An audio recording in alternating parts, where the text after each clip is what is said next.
שיטות לאיך ללמוד למבחנים. אני סיכמתי את השיטות שלי, ומן הסתם יש עוד מיליון שיטות, פשוט אני רוצה להראות לכם את הדברים שעוזרים לי ללמוד למבחנים. לחלק את הזמן נכון. כשאתם מחלקים את הזמן נכון, אז אתם יכולים, ממש שאתם מתפנים גם לעוד המון דברים. תעשו גם טבלה כזאת, זה ממש עוזר.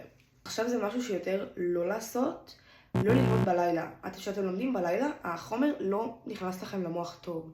וכאילו אתם למדתם לחינם בתכלס. אפשר כזה לשנן את החומר, ככה אני עושה. חשוב לעשות הפסקות בין לבין, כי זה עוזר למוח לנוח, וקצת אולי לעשות לעצמו ריסטארט, ואז הוא חוזר לעצמו ואתם יכולים להמשיך ללמוד כרגיל. חשוב מאוד לשים את הטלפון על שקט. הטלפון הוא הסחת דעת פשוט בלתי נסבלת.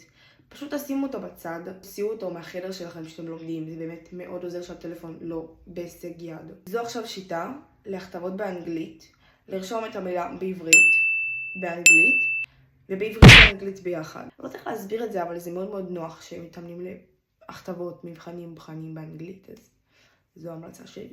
וזהו, עד כאן הטיפים שלי להיום, ביי יוס!